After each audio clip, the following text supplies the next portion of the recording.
Good afternoon, everyone. My name is Nic Aziz. I'm the Community Engagement Curator here at the New Orleans Museum of Art.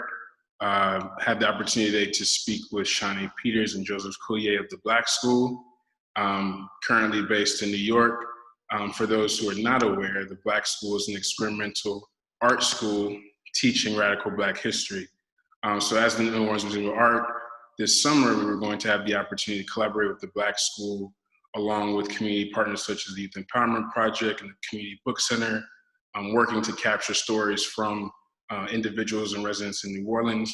Unfortunately, obviously, with what's going on in our world today, those plans had to change, but we are set to continue this project next summer, summer of 2021. So this opportunity really is to just give everyone a chance to learn more about the Black School, their art practice, and the future project that we will collaborate on together. So with that, the Black School today will be just telling you, we're calling it story time. So they will be sharing some perspectives, some stories, and just give you a little bit better idea of what they're about. So with that, we'll kick it to you all. Cool. Thank you, Nick.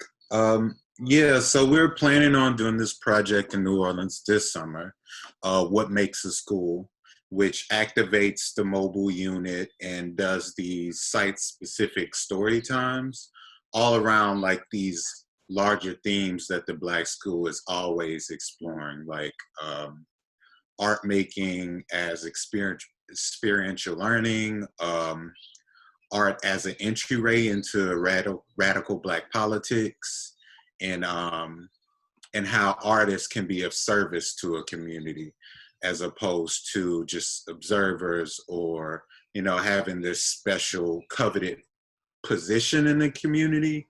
How could we turn that upside down and not just think of Black folks or Blackness as a material, but the thing that like we build our entire practice around and within. And I think there's three terms that are swirling around my head that illuminates these examples for us and the process we're taking in this question of what makes a school, is this idea of politicization, mobilization, and occupation, with the liberation schools of the Panthers being that politicization and that learning about class consciousness and racial consciousness, and then mobilization being exemplified by the Tuskegee Mobile School, and thinking of a school not just as like this place behind a wall, but like this practice of going out into a community and doing this radical act of outreach.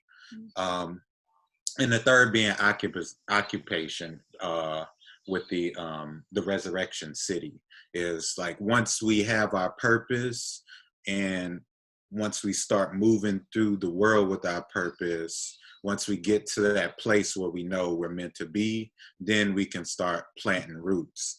And that's kind of this process through this project, but also our larger process, because we do plan on relocating to New Orleans.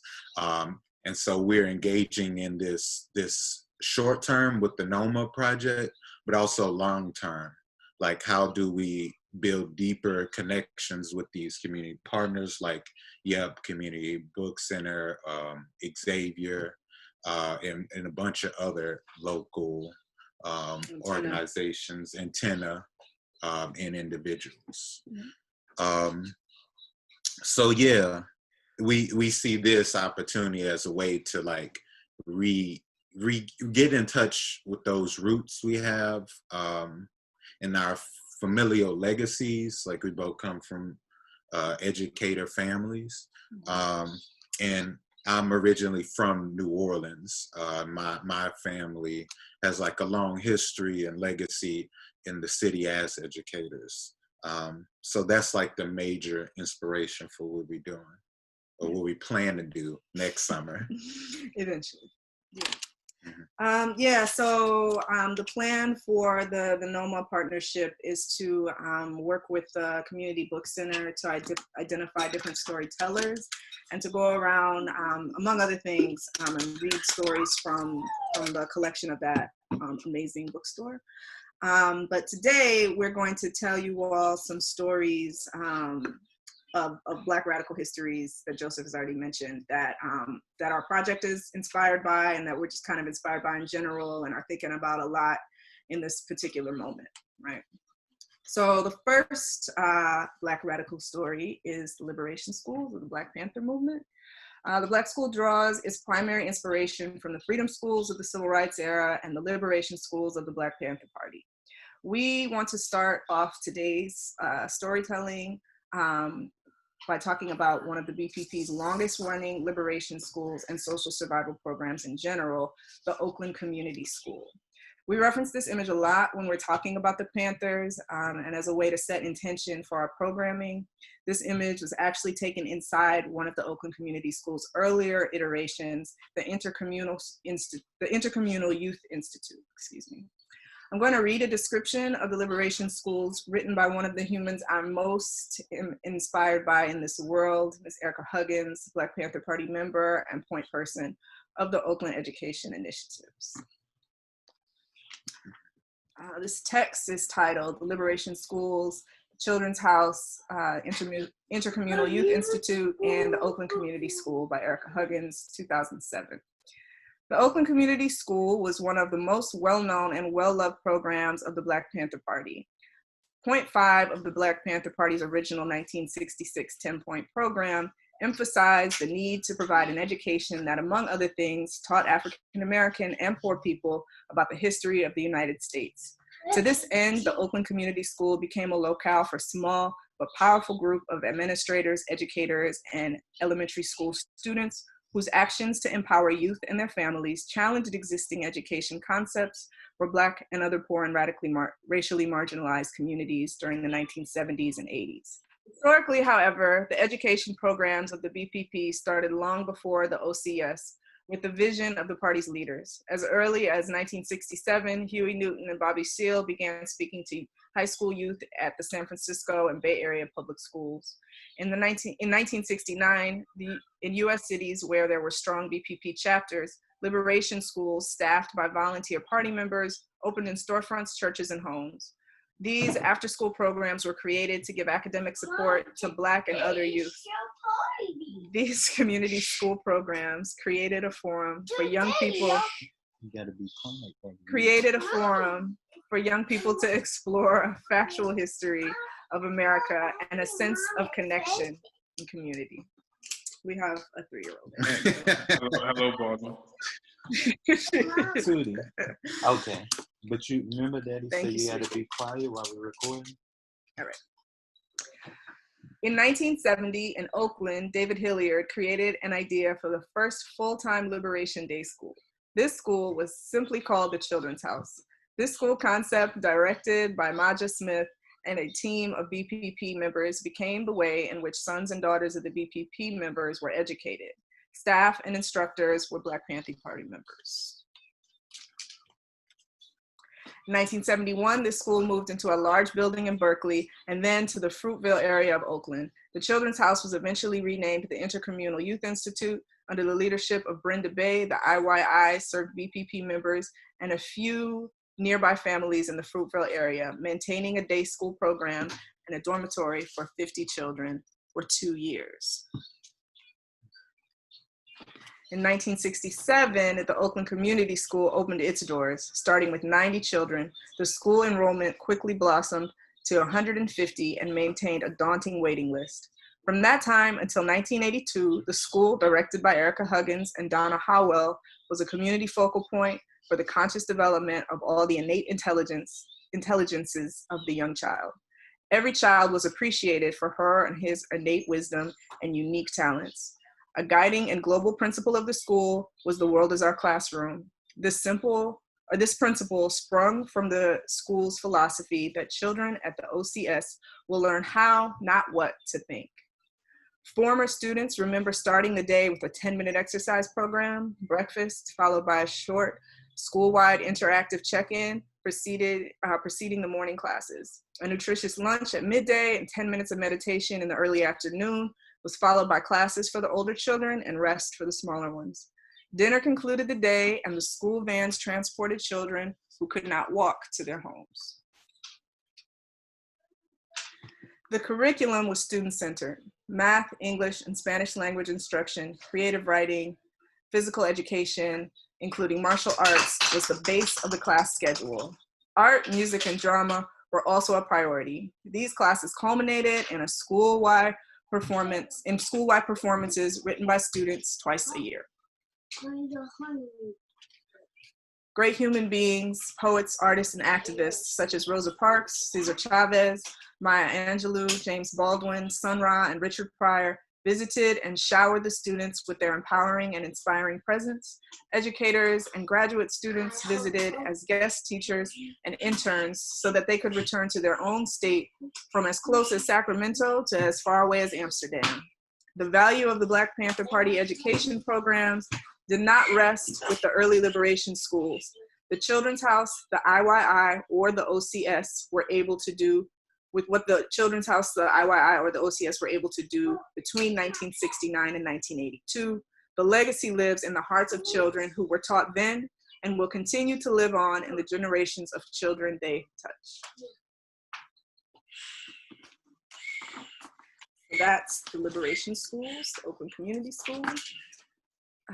Next, Joseph is going to talk about the Booker T. Washington Mobile School. Okay. Well, so before I guess going into that, I just wanted to ask the both of you. Joseph mentioned at the beginning, just obviously in thinking about the Black schools teaching radical Black history. I'm curious, and I'm sure many of our viewers would be curious as to what or when was you all's first entryway into radical Black history? Yeah. You want to answer first? Sure. My dad is a Black Studies professor and has been my whole life. So very, very early on, the house was just filled with books about the Panthers, everything.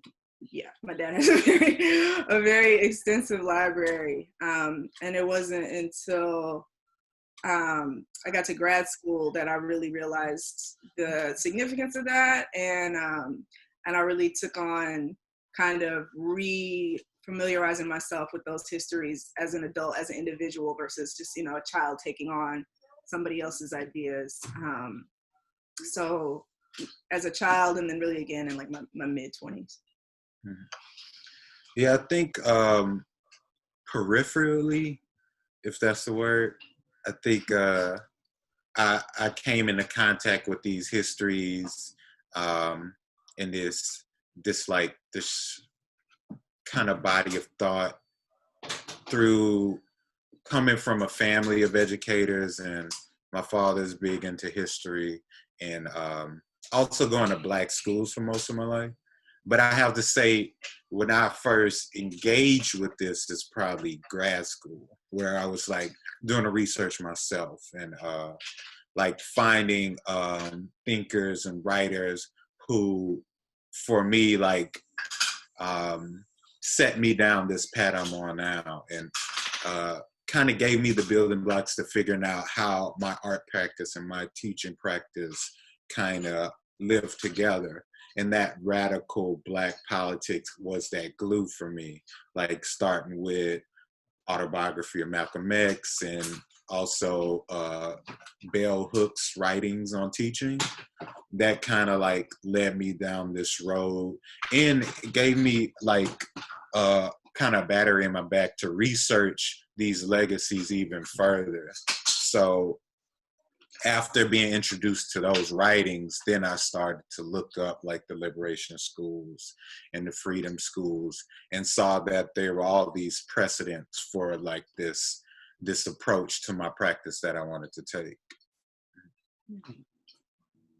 And kind of, I think in relation to that, when I think about the Black Panther Party, for me, the first thing that comes to mind is liberation. But unfortunately, I think for a lot of people, and even some Black people, that is not the case.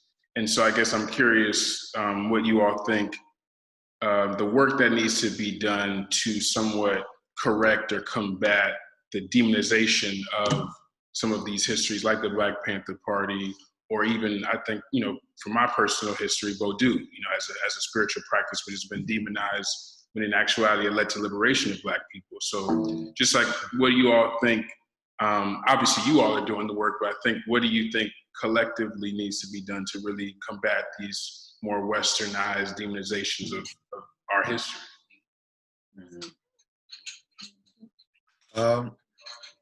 Well, I think for Black people, I think it's a matter of like getting back in touch with those legacies and those histories that we come from. You know, we come from revolutionary Black people. Each of us, you know, to even have our bloodline survive to this day, we had to come from people who were motivated by liberation. So I think voodoo in different like ancestral African modes of religion and practice are like great ways to get in touch with our ancestors, whether it be blood or it be just ancestors in thought, you know? So we can take the lessons they taught us, but also like take the bravery and the wisdom that they have passed down to us, that we only just need to tap into to kind of wash away the demonizations that white supremacist thinking has placed on those movements and those philosophies and those spiritualities. Yeah, the other thing I'd add to that is just something that we're like really concrete about doing, which is centering our thought in Black love, right? Centering the things that we do, the programming that we do, the focus for all of our work in Black love. And I think once you do that, and once you approach our histories and our cultures and our traditions from that perspective, it helps you to kind of clear away that Black hate, right? That anti-Blackness that is around everything, right? And it gets inside of our heads as well. And so sometimes that's the first filter that we have when we go to think about something like the Black Panther Party or our ancestral religions, right? You have to push away from that and think about what our ancestors were actually feeling and thinking when they were making these decisions. And when we come to that from a place of love, we see the positive first, right? We see the things that were done right first, and kind of have a whole different perspective on it that allows us to shift away from that Western perspective and towards one that's really centered in our traditions. Yeah. Thank you. Well, so we can go to the next overview. Okay. Story speaks directly to the idea of a mobile museum and alternative education models. It's also spearheaded by the same person that initiated the build of more than 4,000 Rosenwald schools for Black students in the South, an initiative which we pull a great deal of inspiration from. I'm talking about Booker T. Washington and the Tuskegee Movable School. I'll be reading from an entry in the Encyclopedia of Alabama written by Tuskegee Institute professor Robert Zabawa. The Tuskegee Institute Movable School was an outreach effort aimed at bringing technological advances in modern agriculture to rural people in Alabama. The movable school operated in several official incarnations, starting with the Jessup Agricultural Wagon in 1906 by agricultural professor George Washington Carver, and ending with the Booker T. Washington Agricultural School on Wheels through 1944. From its inception, Booker T. Washington envisioned Tuskegee as having an outreach mission. Soon after he arrived in Macon County to establish Tuskegee Institute in 1881, Washington began to make regular trips on horseback to talk, eat, and stay overnight with the rural people he hoped to educate at his school. It soon became evident to Washington those who needed education the most, the region's farmers, needed it brought to them because they were tied to their land and unable to travel for instruction.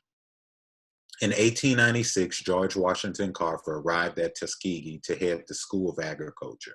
He carried Washington's practice of rural visits further by loading a buggy with tools and materials and traveling to farms on weekends to give practical demonstrations. Washington took Carver's plans to Morris K. Jessup, a benefactor of the school from New York City, who supplied financial support for constructing a wagon and purchasing mules, materials for harnesses, and demonstration supplies. The total cost was $674.50, with the wagon and harness constructed on the Tuskegee campus by students. Local sentiment for the wagon was enthusiastic, and over the first summer of operations, its program reached an average of 2,000 people per month.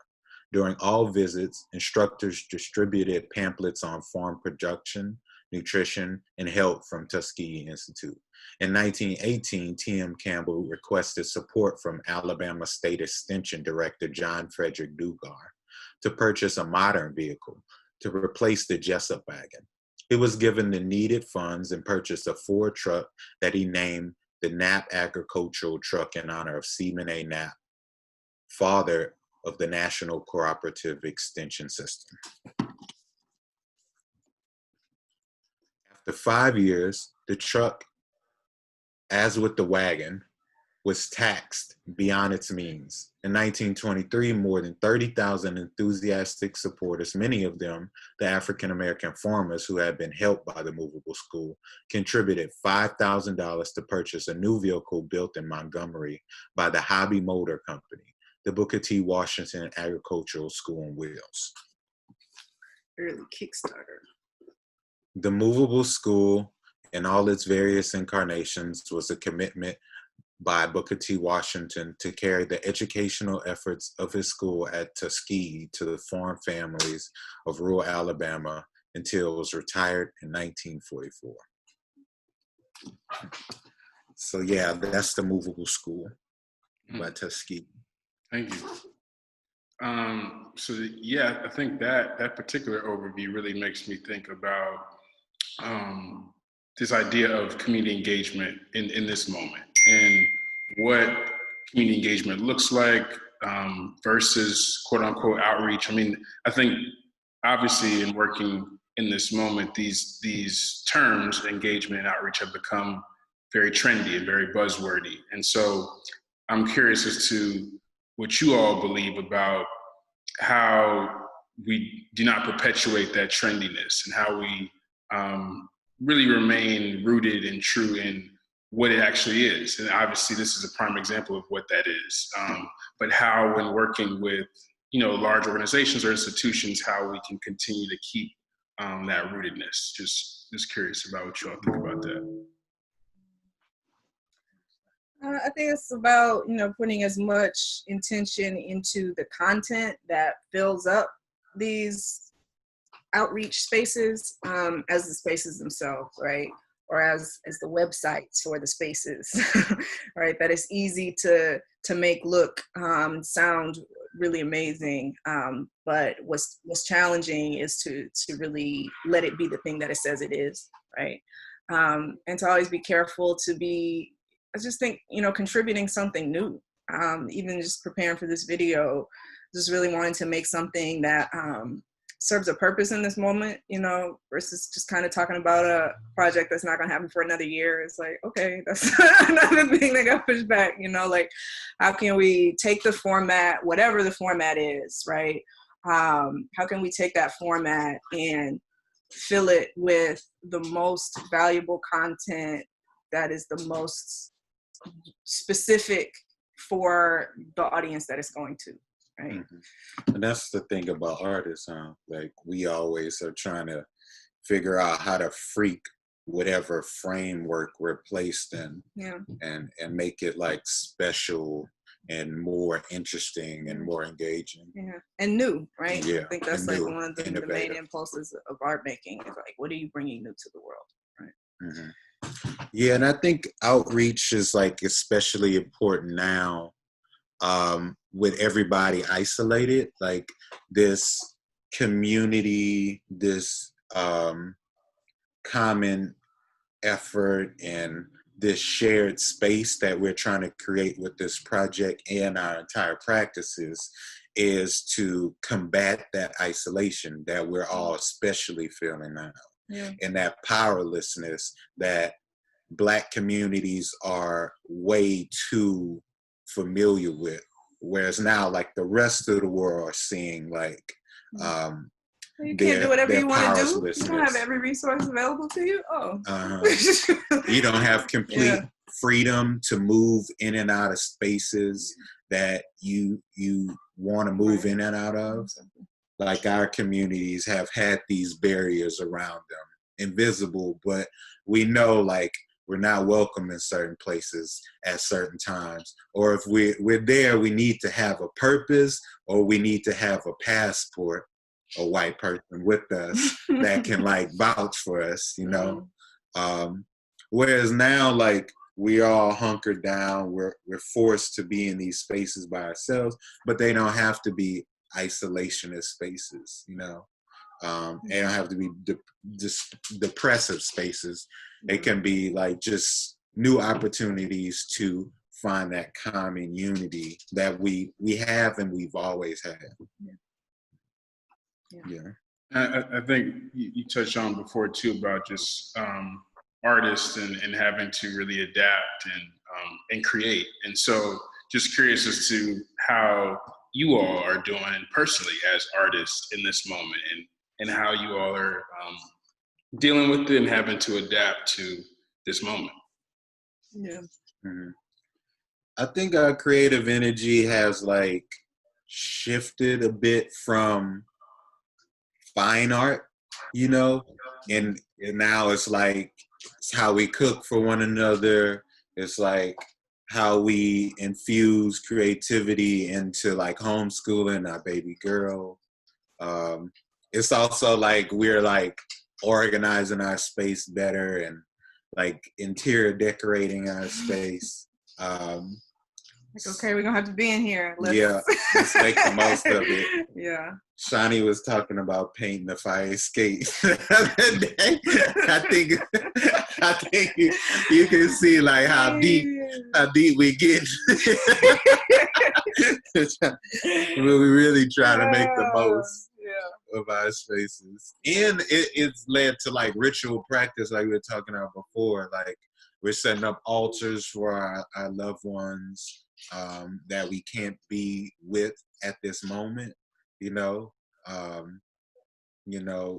we're doing a little bit of yoga, a little bit of exercise, you know, trying to connect our body, our mind, our spirits in this place we're forced to be in. I've been planting more, gardening more, house plants, not a garden, but more house plants. They're all flourishing. They get immense attention. I've been sewing. I've been working on a pattern for this little house robe because again, this is where I am. And I have some actual obligation work I need to get through. But after that, I want to try doing some fabric dyeing with Baldwin. A friend of mine was posting about like these turmeric dyes, so I want to get into that. Mm-hmm. Oh, I also built a frame for my tufting gun, which I'm waiting on. I'm waiting on the backing material so I can start using it. So yeah, we're finding ways to create through this, but also I think we're finding functions for those creations, as opposed to like making through thinking through making or making through thinking. We're like, okay, how can we affect some change in this little bit of like apartment we have in New York City? Yeah. Yeah. What about you? What you doing, Nick? Oh man, definitely creating more, for sure. I think I mentioned it to some of the colleagues earlier. It's like in this moment, I think mental health is the most important thing, and I think just finding little ways that we can just enhance our care to self. So like, Monday was our first day back in the museum, and I took some time to go outside, and I walked to Cafe Du Monde and got a coffee and some beignets. And then like today, I made sure I have my Bluetooth speaker next to me, as I'm working and playing music that keeps me rolling and keeps me good mentally. Like I think like it's that's important in general, but I think like in this moment it's even more imperative that it's like you're finding those different small ways or big ways, but just ways to just keep yourself mentally sound. So I'm just trying to do that, and I think in some ways it's been good just to really like channel that energy into creativity. So like whether it's personal pieces I'm working on or just other work, just like really channeling that energy in a positive, creative way is what I think I've been trying to do. So yeah, this was yeah, it's the best we can do. Yeah. So we have one more overview, and Yeah, I think it's gonna pick up on some of these things we've just been talking about here too. Yeah, for sure. All right. So our last radical story is not as closely related to the project that we're planning with NOMA. It shares some themes, including community building, low-cost architecture, and alternative education models, but more so, it's just an incredible piece of American history that gets lost in all of the other activity of its time. And it's one that calls to mind so many of the challenges that are being exacerbated in this present moment, and that we'll continue to have to work through as we push out of this pandemic. I'm speaking about the grand design of the 1967 and 68 Poor People's Campaign, Resurrection City. The brainchild of Dr. Martin Luther King Jr. and the Southern Christian Leadership Conference, this initiative intended to address the related enemies of poverty and prejudice, and to, in King's words, confront the power structure massively. King, however, did not live to see it. He was murdered 3 weeks prior. We pulled from a few sources to offer a full picture. From May 15th to June 24th, 1968, 6 full weeks, poor people and anti-poverty activists from all over the US occupied part of the National Mall. Their tent city encampment was known as Resurrection City. It was its own town for 41 days. It had a barbershop, a health clinic, a city hall, a mess tent, a general store, a daycare, an education center, community center, a newspaper called the Soul Force, and even its own zip code. The Poor People's Campaign was Dr. King's last dream of a living protest to bring visibility and solidarity to the issue of poverty in America. In January 1968, King announced in a speech, "We are tired of being on the bottom. We are going to Washington, D.C., the seat of our government, to engage it in direct action for days and days, weeks and weeks, and months if necessary, in order to say to this nation that you must provide us with jobs or income." He didn't live to see the Poor People's Campaign take shape. He was assassinated on April 4th, 1968, just prior to the planned beginning of the campaign. However, through the leadership of the Southern Christian Leadership Conference, caravans, a mule wagon train, y'all. Who even knows what that is? We can talk about it. Buses descended on Washington, D.C. from all over the country, ranging from Selma to Los Angeles to El Paso to Chicago to Boston. Where King's earlier civil rights campaigns were Black-centered, the Poor People's Campaign sought to form a coalition among Black, Native American, Latino, and white people, and to forge a group consciousness on a systemic national problem. The Poor People's Campaign had 5 core demands. 1, a meaningful job at a living wage for every employable citizen. 2, a secure and adequate income for all who cannot find jobs or for whom employment is inappropriate. 3, access to land as a means to income and livelihood. 4, access to capital as a means of full participation in the economic life of America, and 5, recognition by law of the right of the people affected by government programs to play a truly significant role in determining how they are designed and carried out.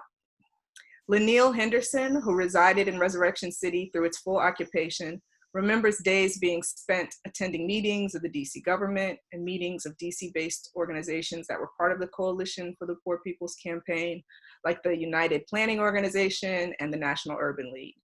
At the camp, there was also something called the University, which was a sort of a spontaneous makeshift higher education clearinghouse that was put together at the camp for students who were coming from different colleges and universities, both HBCUs and majority universities. During the occupation, the nearly 3,000 residents slept in wooden tents designed especially for the initiative. The tents were a marvel of quick, simple, and practical design. University of Maryland architect John Wybenson designed them not only for sturdiness, but also for ease of construction, knowing that unskilled volunteer labor would be doing most of the work. The A-frame structure were prefabricated in a way that they could be put on a flatbed truck trailer and brought to the mall and then unloaded easily to be erected.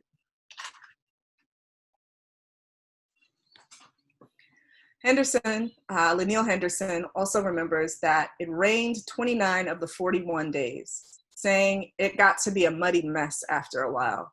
And with such basic accommodations, tensions are inevitable. Sometimes there were fights and conflicts between and among people, but it was an incredible experience and almost indescribable. While we were all in a kind of a depressed state about the assassination of King and RFK, we were trying to keep our spirits up and keep focused on King's ideals for humanitarian issues, the elimination of poverty and freedom. It was exciting to be a part of something that potentially at least could make a difference in the lives of so many people who are in poverty around the country. So yeah, we're taking a ton of inspiration from this organizing effort. It's going to take nothing short of a resurrection to get our communities on track following this pandemic. We know that Black and Brown and poor people are dying at the highest rates from this virus, and we're feeling the hardest economic blows as well, which means that a lot of our quarantining and social distancing is not nearly as comfortable as it is for other people. And of course, this is all weighing on our mental health. So among other things, we're looking at Resurrection City as inspiration on how to combat isolation and depression and how to create space for community and common unity. And of course, New Orleans is a resurrection city on its own, right, of its own right. We're so inspired by our family and friends in the city, as always, and we can't wait to get back to activate all the visions that we have for next summer and beyond. Yeah. Thank you. And I guess before we close, then, in that lane of thinking about the Poor People's Campaign as a movement that really was confronting the power structures, how do you all believe that we can, in this moment, collectively reimagine some of these structures that are impacting us now? I mean, I think obviously so much of this and what we all operate in is rooted in capitalism and imperialism. And just thinking about how we as individuals or as collectively just take steps in the new direction of reimagining these power structures. Well, yeah, I think we need to truly do that. It's a true reimagination. I think that Bernie Sanders' campaign looks a lot different on this side of things than it did before, right? And I think people are seeing that, and you know, following the news and like the way other countries are responding to, and this debt that this country is getting into from just sending out these one-time checks, it's like, it doesn't make sense, right? Only allowing healthcare attached with employment doesn't make sense, right? So I just hope that people are really able to see these fundamental irrational flaws in the system that we've all gotten so used to. And I think that we really need to figure out how to come together to not only hold our government accountable, but, you know, at this point, it's like we don't have one, right? Mm-hmm. So in the absence of central leadership, right, how do we pull together to establish that for ourselves? Mm-hmm. Yeah, and then crisis, I think, creates this not to say opportunity, but clarity that we have to build it ourselves. We can't depend on these institutions and these systems to care about us, because they never have. And if we come together in that common unity and start building, then they have to adjust to the power structures we're creating, as opposed to, you know, us not having a foundation in a collectivity to come to the table. Like, we need to build our own table, you know, make them come to us and ask us what we need and what we want to buy into whatever they're trying to build, you know. I think this crisis gives us the clarity that our community has forever been in a crisis, and we need to start building up safety nets and safety nets that are going to cradle and care for our people, whether we're in crisis or not, you know. And it also gives us clarity that we're all in this together. You know, Black people, we're in this together. Like, we're not going to get out of it by individualism or capitalism. In America, we're in this together. We're not going to get out of it by individualism or capitalism. And humanity, the same. We're in this together. In all of those individualistic kind of motivations is what got us here, you know. Yeah. The Poor People's Campaign is like a massive demonstration of solidarity, right?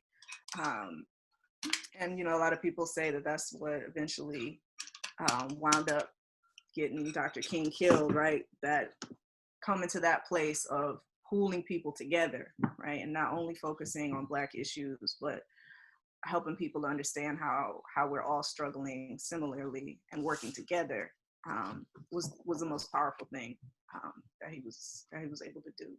Mm-hmm. So yeah, we definitely see that, you know, happening here in New York. The students that we work with, and we hope that catches on through all of this as well.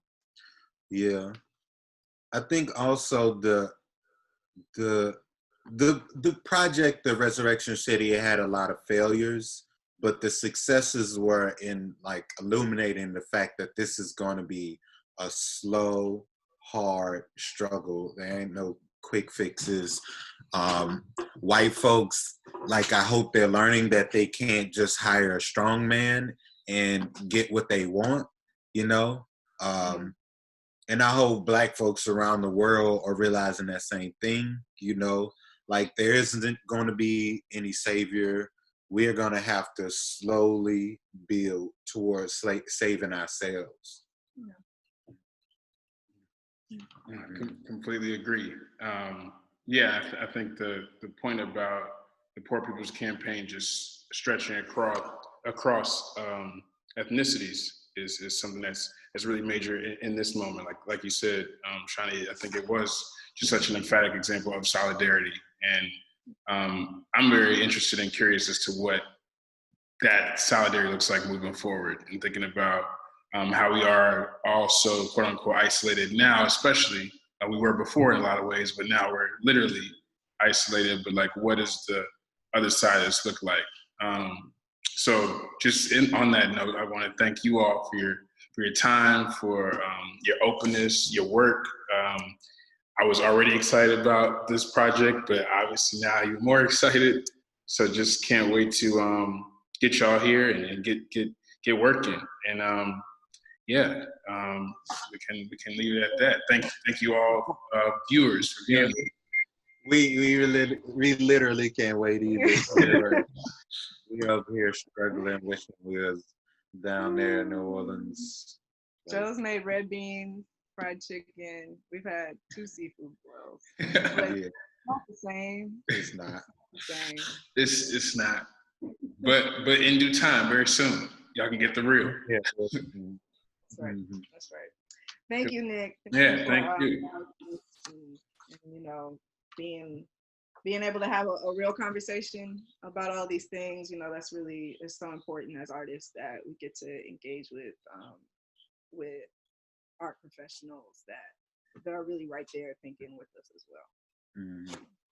Yeah, and I think this this opportunity to talk gave us like an opportunity to dive deeper into our research and figure out like why are these moments, these events inspiring us? Why are we like keep going back to them? Why are we obsessing over them? And through that research, we are drawing all these connections between what we intended to do before and the moment the pandemic has presented to us, like all of these lessons from our ancestors on like how we can brave these losses and still like keep going towards the win in the end.